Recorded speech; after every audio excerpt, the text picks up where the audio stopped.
all of a sudden the story pivots.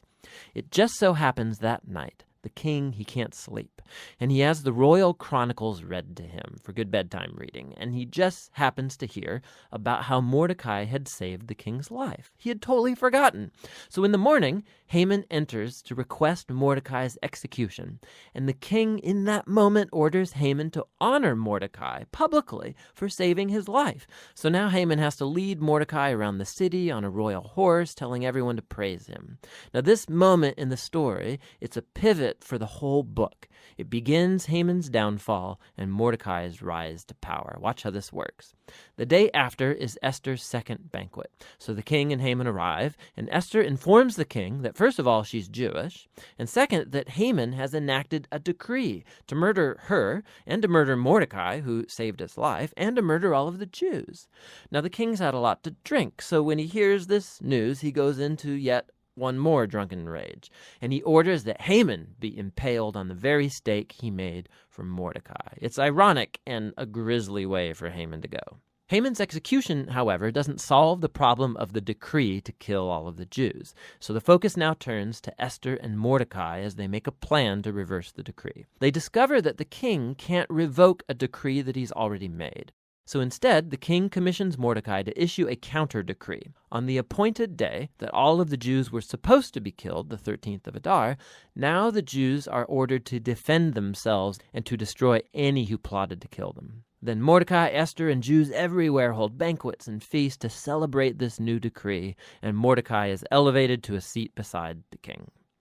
Eventually, the decreed day comes, and the Jews triumph over their enemies. First, they destroy Haman's family, and then any other Persian officials who had joined in Haman's plot. And then on a second day, they get permission to destroy any who plotted against them throughout the entire kingdom. This results in joy and celebration as the Jews are rescued from annihilation. The story then tells about how Esther and Mordecai established by decree this annual 2-day feast of Purim to commemorate their deliverance from destruction. And the name of the feast comes from Haman's dice. Remember, Purim. The book concludes with a short epilogue as Mordecai is elevated to second in command in the kingdom, and we are told now of his royal greatness and splendor as the Jews thrive in exile. Now, step back. Notice how this whole story has been designed. The story was full of moments of ironic reversal, but we can now see the whole story is structured as an ironic reversal, right down to the details. So the king's splendor and feasts and decrees are mirrored by Mordecai's splendor and feasts and decrees at the end. Esther and Mordecai, they first saved the king, but now in the end they save all of the Jews. Then you have Haman's elevation and edicts and banquet that gets reversed by Mordecai's elevation and edict and banquet. And then at the center you have Esther and Mordecai's planning scenes, and then Esther's 2 banquets that act as a frame around the greatest moment of reversal in the whole story: Haman's humiliation and Mordecai's exaltation. Beautiful. Another fascinating feature of this book is the moral ambiguity of the characters. There's a lot of drinking and anger and sex and murder, of which Mordecai and Esther are a part. Not to mention their violation of many commands in the Torah, like marrying Gentiles or eating impure foods. And so the story's not putting Mordecai and Esther forward as moral example, as if it endorses all of their behavior. But they are put forward as models of trust and hope when things get really bad. And so the book of Esther comes back to that question with which we began: why God is not mentioned. The message of this book seems to be that when God seems absent, when his people are in exile, when they're unfaithful to the Torah, does this mean that God is done with Israel? Has God abandoned his promises? And the book of Esther says no. It invites us to see that God can and does work in the real mess and moral ambiguity of human history, and he uses the faithfulness of even morally compromised people to accomplish his purposes. And so the book of Esther asks us to be willing to trust God's providence even when we can't see it working, and to hope that no matter how bad things get, God is committed to redeeming his world. Esther 6. On that night the king could not sleep, and he gave orders to bring the book of memorable deeds, the Chronicles, and they were read before the king. And it was found written how Mordecai had told about Bigthana and Teresh, 2 of the king's eunuchs who guarded the threshold, and who had sought to lay hands on King Ahasuerus. And the king said, "What honor or distinction has been bestowed on Mordecai for this?" The king's young men who attended him said, "Nothing has been done for him." And the king said, "Who is in the court?" Now Haman had just entered the outer court of the king's palace to speak to the king about having Mordecai hanged on the gallows that he had prepared for him. And the king's young men told him, "Haman is there, standing in the court." And the king said, "Let him come in." So Haman came in, and the king said to him, "What should be done to the man whom the king delights to honor?" And Haman said to himself, Whom would the king delight to honor more than me? And Haman said to the king, For the man whom the king delights to honor, let royal robes be brought, which the king has worn, and the horse that the king has ridden, and on whose head a royal crown is set. And let the robes and the horse be handed over to one of the king's most noble officials. Let them dress the man whom the king delights to honor, and let them lead him on the horse through the square of the city, proclaiming before him, Thus shall it be done to the man whom the king delights to honor." Then the king said to Haman, "Hurry, take the robes and the horse, as you have said, and do so to Mordecai the Jew, who sits at the king's gate. Leave out nothing that you have mentioned." So Haman took the robes and the horse, and he dressed Mordecai and led him through the square of the city, proclaiming before him, Thus shall it be done to the man whom the king delights to honor. Then Mordecai returned to the king's gate. But Haman hurried to his house, mourning and with his head covered. And Haman told his wife Zeresh and all his friends everything that had happened to him.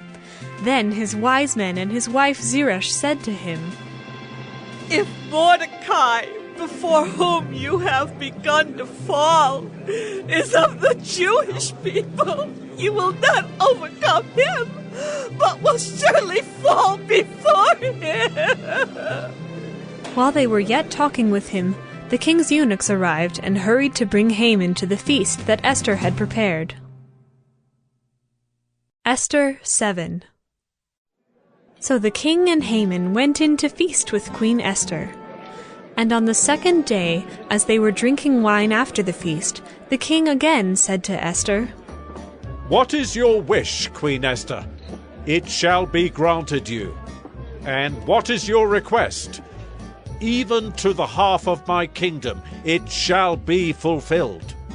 Then Queen Esther answered, If I have found favor in your sight, O king, and if it please the king, let my life be granted me, for my wish, and my people for my request. For we have been sold, I and my people, to be destroyed, to be killed, and to be annihilated. If we had been sold merely as slaves, men and women, I would have been silent, for our affliction is not to be compared with the loss to the king.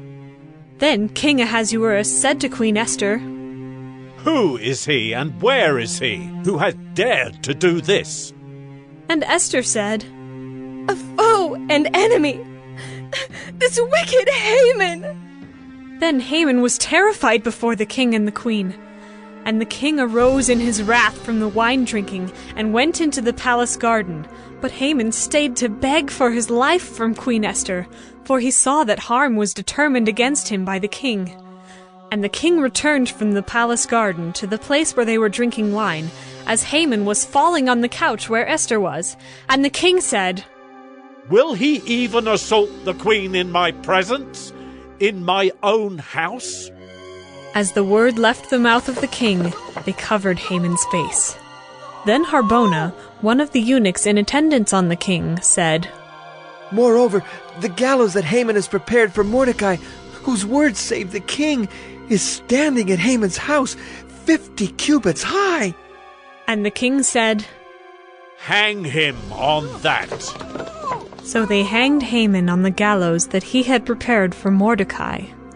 Then the wrath of the king abated. Esther 8.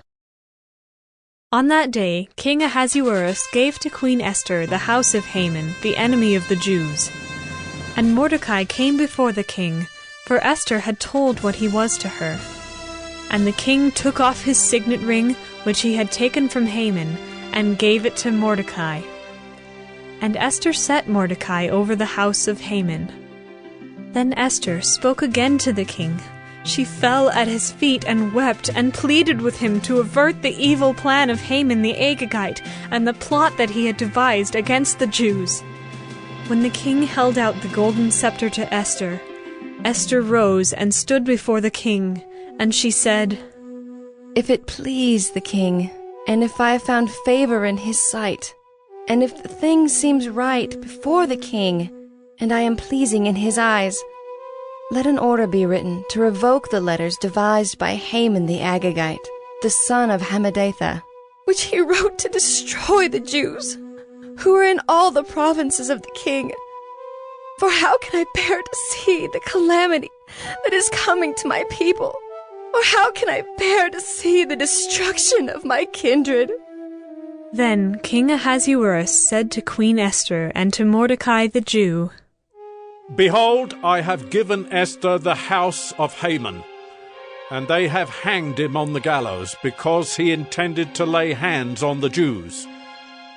But you may write as you please with regard to the Jews in the name of the king, and seal it with the king's ring. For an edict written in the name of the king and sealed with the king's ring cannot be revoked.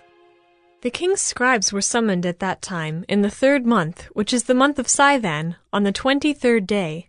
And an edict was written, according to all that Mordecai commanded concerning the Jews, to the satraps and the governors and the officials of the provinces, from India to Ethiopia, 127 provinces, to each province in its own script, and to each people in its own language, and also to the Jews in their script and their language. And he wrote in the name of King Ahasuerus, and sealed it with the king's signet ring. Then he sent the letters by mounted couriers riding on swift horses that were used in the king's service, bred from the royal stud, saying that the king allowed the Jews who were in every city to gather and defend their lives, to destroy, to kill, and to annihilate any armed force of any people or province that might attack them, children and women included, and to plunder their goods, on one day throughout all the provinces of King Ahasuerus, on the 13th day of the 12th month, which is the month of Adar. A copy of what was written was to be issued as a decree in every province, being publicly displayed to all peoples, and the Jews were to be ready on that day to take vengeance on their enemies. So the couriers, mounted on their swift horses that were used in the king's service, rode out hurriedly, urged by the king's command. And the decree was issued in Susa, the citadel. Then Mordecai went out from the presence of the king in royal robes of blue and white, with a great golden crown and a robe of fine linen and purple, and the city of Susa shouted and rejoiced. The Jews had light and gladness and joy and honor. And in every province and in every city, wherever the king's command and his edict reached, there was gladness and joy among the Jews, a feast and a holiday. And many from the peoples of the country declared themselves Jews, for fear of the Jews had fallen on them. Esther 9. Now in the 12th month, which is the month of Adar, on the 13th day of the same, when the king's command and edict were about to be carried out, on the very day when the enemies of the Jews hoped to gain the mastery over them, the reverse occurred. The Jews gained mastery over those who hated them. The Jews gathered in their cities throughout all the provinces of King Ahasuerus to lay hands on those who sought their harm. And no one could stand against them, for the fear of them had fallen on all peoples. All the officials of the provinces and the satraps and the governors and the royal agents also helped the Jews, for the fear of Mordecai had fallen on them. For Mordecai was great in the king's house, and his fame spread throughout all the provinces, for the man Mordecai grew more and more powerful. The Jews struck all their enemies with the sword, killing and destroying them, and did as they pleased to those who hated them. In Susa the citadel itself the Jews killed and destroyed 500 men, and also killed Parshandatha and Dalphon and Aspatha, and Poratha and Adalia, and Aridatha and Parmashta and Arisai, and Aridai and Vizatha, the 10 sons of Haman the son of Hammedatha, the enemy of the Jews, but they laid no hand on the plunder. That very day the number of those killed in Susa the citadel was reported to the king. And the king said to Queen Esther, In Susa the citadel the Jews have killed and destroyed 500 men, and also the 10 sons of Haman. What then have they done in the rest of the king's provinces? Now what is your wish? It shall be granted to you. And what further is your request? It shall be fulfilled. And Esther said, If it please the king, let the Jews who are in Susa be allowed tomorrow also to do according to this day's edict, and let the 10 sons of Haman be hanged on the gallows. So the king commanded this to be done. A decree was issued in Susa, and the 10 sons of Haman were hanged. The Jews who were in Susa gathered also on the 14th day of the month of Adar, and they killed 300 men in Susa, but they laid no hands on the plunder. Now the rest of the Jews who were in the king's provinces also gathered to defend their lives, and got relief from their enemies, and killed 75,000 of those who hated them, but they laid no hands on the plunder. This was on the 13th day of the month of Adar, and on the 14th day they rested and made that a day of feasting and gladness. But the Jews who were in Susa gathered on the 13th day and on the 14th, and rested on the 15th day, making that a day of feasting and gladness. Therefore the Jews of the villages, who live in the rural towns, hold the 14th day of the month of Adar as a day for gladness and feasting, as a holiday, and as a day on which they send gifts of food to one another. And Mordecai recorded these things, and sent letters to all the Jews who were in all the provinces of King Ahasuerus, both near and far, obliging them to keep the 14th day of the month Adar, and also the 15th day of the same, year by year, as the days on which the Jews got relief from their enemies, and as the month that had been turned for them from sorrow into gladness, and from mourning into a holiday, that they should make them days of feasting and gladness, days for sending gifts of food to one another, and gifts to the poor. So the Jews accepted what they had started to do, and what Mordecai had written to them. For Haman the Agagite, the son of Hammedatha, the enemy of all the Jews, had plotted against the Jews to destroy them, and had cast pure, that is, cast lots, to crush and to destroy them. But when it came before the king, he gave orders in writing that his evil plan that he had devised against the Jews should return on his own head, and that he and his sons should be hanged on the gallows. Therefore they called these days Purim, after the term pure. Therefore, because of all that was written in this letter, and of what they had faced in this matter, and of what had happened to them, the Jews firmly obligated themselves and their offspring and all who joined them, that without fail they would keep these 2 days according to what was written, and at the time appointed every year.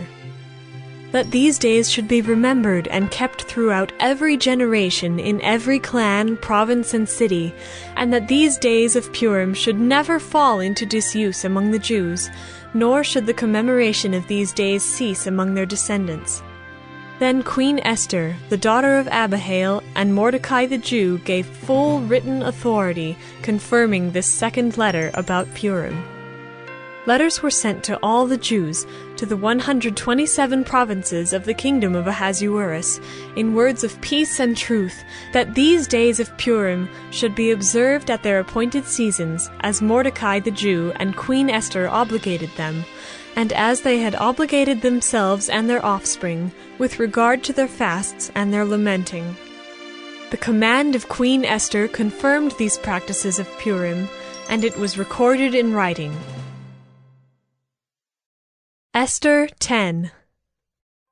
King Ahasuerus imposed tax on the land and on the coastlands of the sea, and all the acts of his power and might, and the full account of the high honor of Mordecai, to which the king advanced him, are they not written in the book of the Chronicles of the kings of Media and Persia?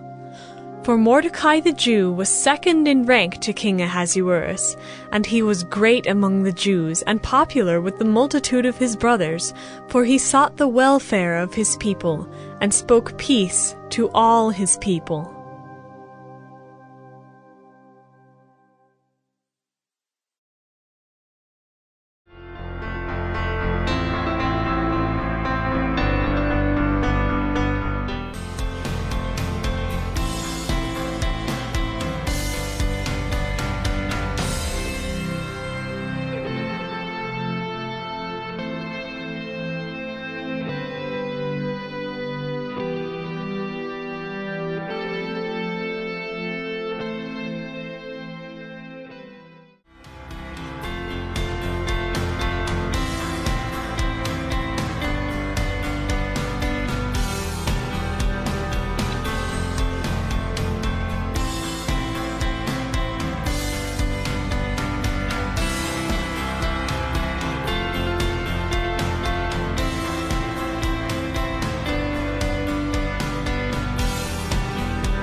So in today's video, we're gonna take you through a full body dumbbell workout. Now, this is a workout you can follow along with us. So you're gonna wanna use a pair of dumbbells that's moderate to lightweight because we're gonna do a lot of different exercises in this video. So for reference, I'm using a 20-pound set of dumbbells. And I'm using a 10-pound set of dumbbells. So if you need a little warm up just to kind of warm your body up before we get started, go ahead and do that. Otherwise, we're gonna jump right into it. Let's get into it.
All right, guys, hopefully you got a nice workout. Yes, and dropped your a nice little core is sweat. on fire and your arms are on fire. Exactly. So if this wasn't enough, if you want to go for another round, feel free to do so. You can do 2 rounds, 3 rounds, make this 30 minutes, 45 minutes, just kind of make it work for you.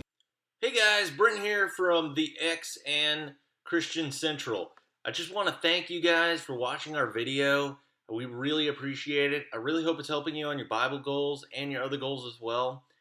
Be sure to check the links in the description for all the material that made this video possible. Also, if you haven't already, be sure to check the socials, our other socials over here. And please like and subscribe as well. By now, there should be a video for the Babylon Bees weekly news. I really encourage you guys to check that out. And our sermon link, which I also encourage, our weekly sermon link. I really encourage you guys to check that out as well. I really hope to see you guys tomorrow. And thank you guys again for watching our video. Bye.